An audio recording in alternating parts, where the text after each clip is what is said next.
عظیم شخصیت په دغه عظیم شخصیت سره سره خپل کور کې ناست دی او دغه په کوم انداز ناست و چې خپلې څپلۍ ګنډلې او خپل کپړې ګنډلې. موږ له نن په دې باندې شرم راځي چې خپل پیزار په خپل باندې وګنډو، خپلې کپړې په خپل باندې وګنډو. ولې موږ د نبي نه اوچت یو؟ خپل کور کې به کارم کاوه. عائشہ صدیقه رضی الله عنها فرمایي په روایت بخاري کې صدا سره راغلي کان فی محنت اهلی، نبی صلی الله علیه وسلم به خپل کور سره کور خلکو سره په کور کې کار کاوه. نو فاذا حضرت الصلاه قام الى الصلاه، کله به چې مونځ بیا حاضر شي قامت به شروع شنه نبی صلی الله علیه وسلم مانځه ته ووت. نور به کور کې خدمت کاوه، کار به کاوه د بیبیانو سره، خدمت به کاوه د بیبیانو سره. نن زمون پښتانه برید بتاوي کور ته به ورنوځي، خوا په بل باندې واړي غږ به وکړي او ښځې چې حاضر کا که چې حاضر کړي او لږ په تاخیر پکې وشي دا تاسو جوړ کړي دي. که سالن را راوړي په سالن کې لږ څه په مالګه تریواله یا کمواله دا کنځلې به شروع کړي او دا ردې بدې به شروع کړي. سبحان الله، دا د نبي صفت نه و. باقاعده دا تکبر شمارلی کېدلی شي. نبی صلی الله علیه وسلم دا هغه عاجزۍ ته وګورئ چې عاجزي څنګه کړې ده. دا واقعه تاسو بار بار اورېدلې. جابر بن عبدالله رضی الله عنه فرمایي خندق چې کله کنستلی کېده، نبی صلی الله علیه وسلم د مشرکین مکه د هغې د حملې نه د بچ کېدو په خاطر باندې تېر چاپېره د مدینې نه خندق کرسته. نبی صلی الله علیه وسلم په دغه ناسک بدن باندې په دغه خوږ بدن باندې په خپل شا باندې وایي خاورې نقل کولې. دومره خاورې نقل کړې وې چې تسکورې موهلې دي، نو په دې خېټه باندې دوړې پرتې دي. د نبي صلی الله علیه وسلم په دغه ښایسته خېټه باندې دوړې پرتې دي. او په دې دوران کې په دې خندق کې یو کمر راځي، صحابه کرام پې ډېر وسوکو خو نه کېده. نبي صلی الله علیه وسلم ته یا رسول الله دا کمر خو نه ماتېږي. هغه راغی ماتوړې راواغست، ګزار یې ورکړ. نو وایي داسې ډېرکۍ د شګو یې دې جوړه کړه. په دا ټیم کې جابر بن عبدالله فرمایي چې نبی صلی الله علیه وسلم کله ماتوړ وهه دا دا کمیس لږ چوت شانته شو، ما د هغه په خېټه باندې ولې چې دوه کمرې پې تړلي دي. تکبر نه کوي. نبی صلی الله علیه وسلم په خپله ملا باندې خاورې نقل کوي. دا نه وایي چې پلاني ویسه پلاني ویسه ځان له په خپله باندې ناستې لکه زموږ مشران چې په جامه باندې خو دوړه نه پرېږدي. رسول الله صلی الله علیه وسلم په خپله باندې خاورې نقل کوي. او بیا لکه دومره چې خېټه پسې کمرې تړلې دي. جابر بن عبدالله هغه فرمایي وایي زه ټینګ نه شوم، زر رالم کور ته. خو کور والا ته مې ویله چې نبي صلی الله علیه وسلم داسې وګېده چې د لږې آثار مې پې موندل.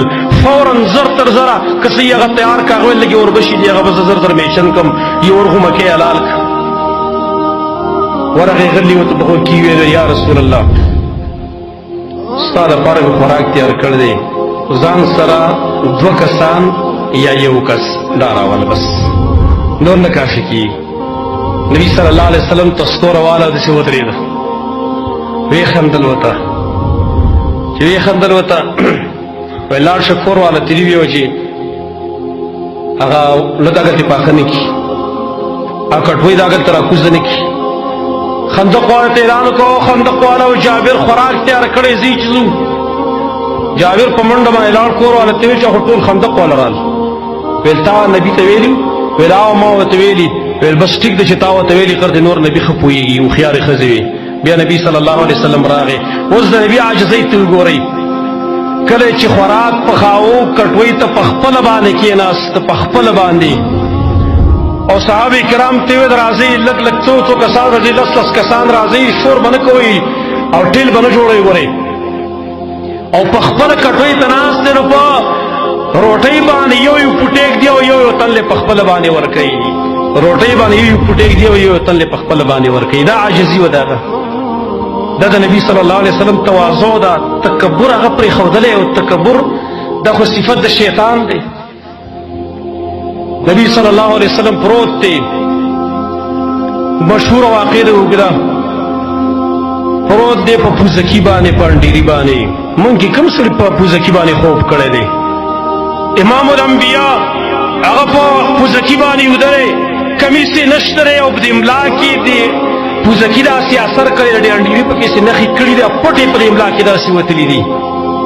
پسې کېناست عمر ابن الخطاب رضی اللہ عنہ امیر المومنین هغه ولیدنو وی سختی وجړل جړلې خامخا چې خپل مشر سړی ویني خاص کر خپل نبی ویني او په داسې حالات کې خامخا سړی جاړي ورته عمر ولې څه چل شوی دی ویل یا رسول الله ستا دې حالات ته مې وکتل قیصر او کسرا په نرمو بسترو باندې خوبونه کوي او ته امام الانبیاء یې او ته په کوزه کې پروت یې او دې کوزه کې دې پر املا کې پټ یم کړي هغه ورته ویل عمره ته نه خوشحالېږي چې د هغې دنیا به زمونږ آخرتي زمونږ د دنیا څه کار دی خیر دی هغې دې په دنیا کې مزې کوي موږ په آخرت کې مزې کوو دا د نبي صلی الله علیه وسلم تواضع ده چې هغه پر ځمکه باندې هغه پرېوتلی دی